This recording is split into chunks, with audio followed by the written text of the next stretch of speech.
Mfahamu Graham, mwanadamu aliyetengenezwa kuishi ajali za magari. Je, binadamu angekuwaje kama angeumbwa mahususi kuhimili ajali kali za magari?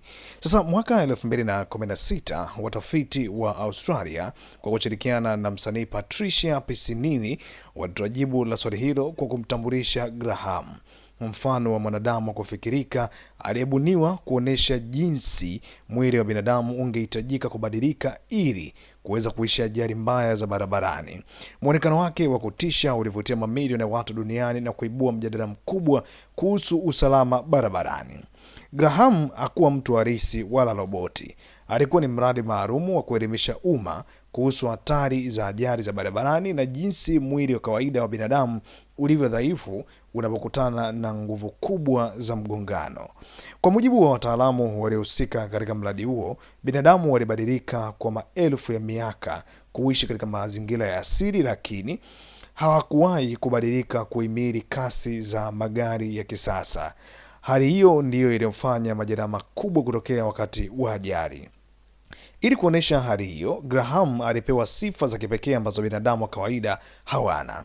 Alikuwa na nguvu na fuvu la kichwa lilikuwa kubwa na nene zaidi ili kulinda ubongo dhidi ya mshtuko mkubwa. Shingo yake ilikuwa fupi na imara zaidi ili kupunguza uwezekano wa majeraha yanayotokana na kusukumwa ghafla mbele na nyuma wakati wa ajali. Aidha, kifua chake kiliongezwa mbavu nyingi zaidi na mifuko maalum ya mafuta inayofanana na airbags za asili ili kulinda moyo, mapafu na viungo vingine muhimu. Magoti na miguu yake pia vilibadilishwa ili kuweza kustahimili nguvu za kugongwa na kuanguka chini.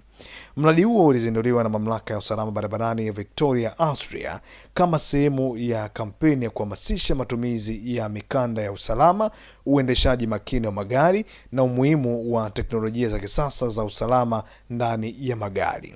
Baada ya picha za Graham kusambaa sana kwenye mitandao ya kijamii, watu wengi walishangazwa na muonekano wake usio wa kawaida. Wengi walimwelezea kama binadamu wa kutisha zaidi duniani, huku wengine wakisifu ubunifu uliotumika kufikisha ujumbe muhimu kuhusu usalama barabarani. Ingawa Graham hakuumbwa kwa mfano wa jinsi binadamu watakavyokuwa siku zijazo, alitumika kama ukumbusho kwamba miili yetu bado ni dhaifu mbele ya nguvu za ajali za magari.